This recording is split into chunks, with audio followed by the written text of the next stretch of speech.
Hello, students. So we looked at ChatGPT, we looked at Claude. Now is the time to the one which is going to change the way businesses work.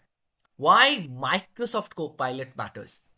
I think Microsoft Copilot is again Microsoft version. Some of them are been working with OpenAI. I think all of you kind of know that Microsoft is one of the earliest investors of OpenAI. So it is still using a lot of OpenAI functionality, but slowly and surely it is building its own LLM. He doesn't really want to have a lot of dependency on OpenAI. So why Microsoft Copilot matters? And then we will look at a similar kind of demo on Microsoft Copilot. What is the market reach of Microsoft Copilot? 1.4 billion users worldwide. Now, where is the actual crux here? So if you look at it, right, 1.4 billion users, ChatGPT also will have similar kind of users. Google might have more, but this number doesn't really have a lot of value to this. What matters is this number. That Microsoft 365, it is coming in Microsoft 365, and I think, and once you go to market, when you go to production, you know that Microsoft 365 is where your applications are mostly running. So most of the enterprises, bigger enterprises, are running on Microsoft. We talk about Microsoft Teams.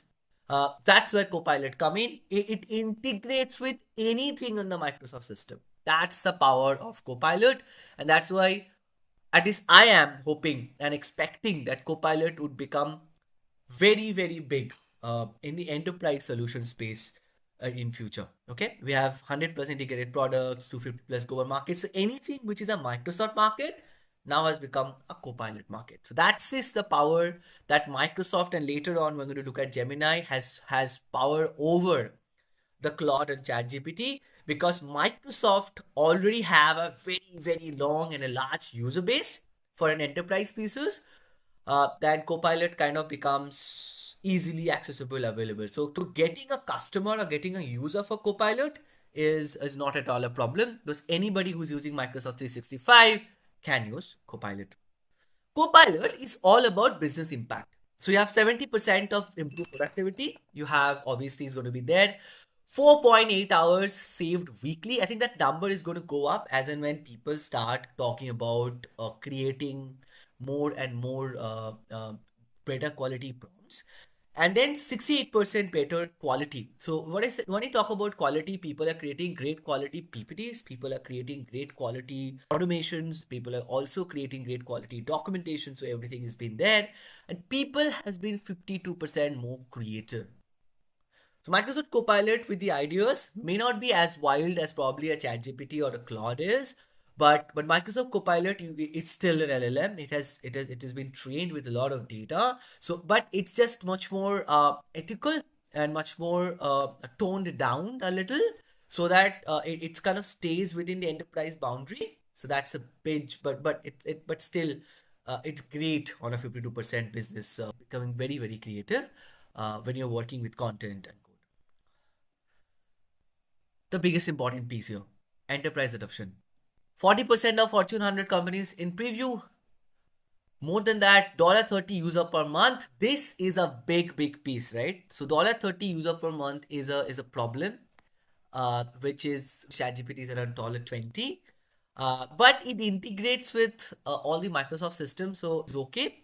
As a 40% increase in developer productivity, so 3x faster using GitHub Copilot. So this is another tool that you're going to talk about a lot.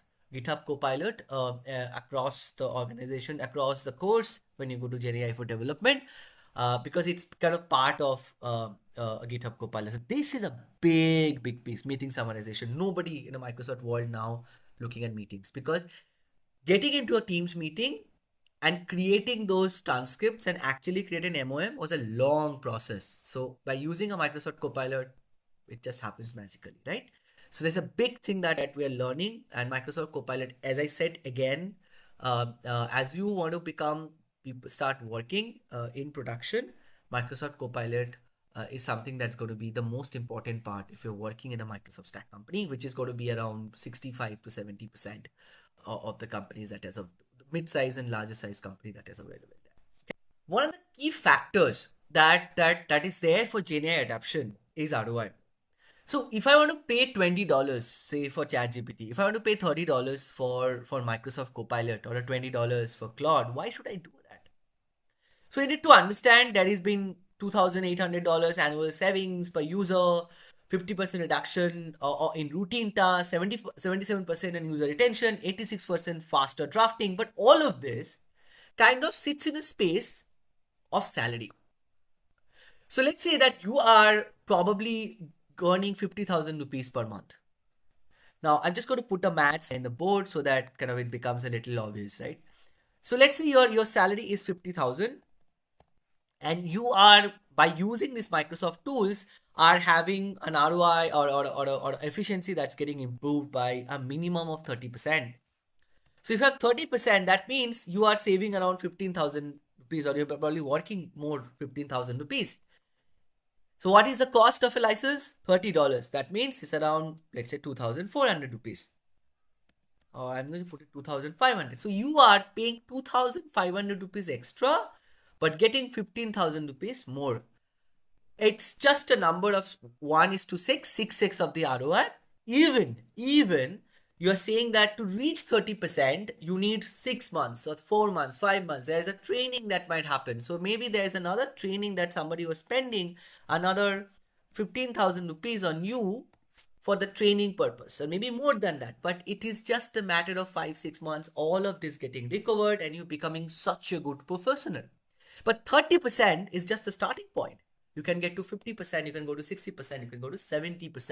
Right? So that's the way companies are looking at it. And that's why, again, as I said, and I'm going to say that in each and every slide, that if you're going to work in a mid-sized company, if you're going to work in a larger company, Microsoft Copilot or Microsoft tools are something that you need to learn. Because Microsoft, most of the companies are sitting in Microsoft stack, and Copilot is kind of integrating with all the Microsoft tools, apps that are available, and it is going to the language of the GenAI for the enterprise going forward. So Microsoft has the 11 billion revenue potential. Copilot has the highest revenue potential of all of this because again, its enterprise is going to be much more secure. 85% of the leadership is kind of backing Microsoft Copilot because of the security and the enterprise level security that Microsoft comes in, which GPT or a Claude is not able to do at this point of time. They don't have the confidence or the PR that Microsoft has, and rest of the things are pretty much fine. So Microsoft, what it does, it's compromised on the quality of the LLM, and maybe what it has done that it's going to the enterprises saying that it's much more secure and stable, and this is how things are going to work with, right? So let's look at that. What are the three? How do you work with Microsoft Copilot? Again, it's going to be very similar to Claude and ChatGPT, but just to give you an example, how to work with Microsoft Copilot.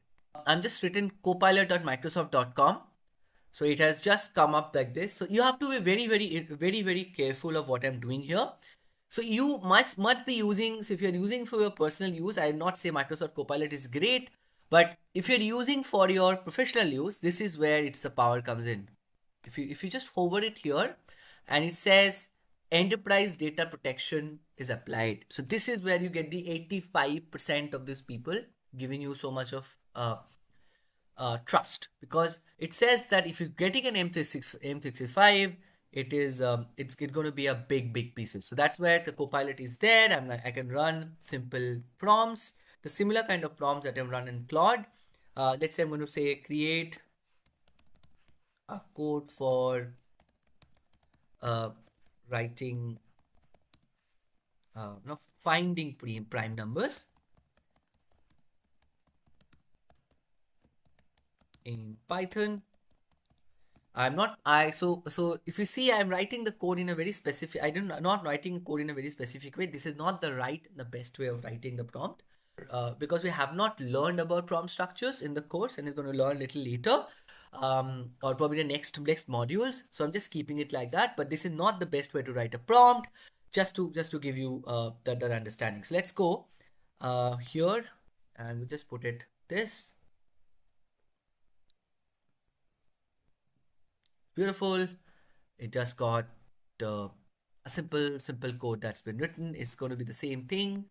You can do this. I can get copy the code. It will run in VS Code. I can just copy the code. It will run in VS Code. If I edit in Pages, it's kind of opens up the right hand side. So all of this are very similar with using the Microsoft Looms feature, Power Pages feature to work with. Here you have the option to the Copilot has a lot of different options. You can, if you have the paid version, it can pick up the agents. It can work with the different pieces. But because again, this is about just a very basic kind of a ground up understanding. I'm not going through agents and everything. Just give you an understanding. This is how a Copilot works, right? The Copilot can also work in different Microsoft 365 tools like a PPT, like a designer, like a Word doc, and it can create Teams chatbots. Like just to show you a little bit of a pieces, I have a chatbot like this solution document, so I can interact. So this is built in Microsoft Copilot. I can build a chatbot, give it to the teams where the employees can interact. So please, this is going to be a very key component to all of this. We need to learn more about it little later in these modules.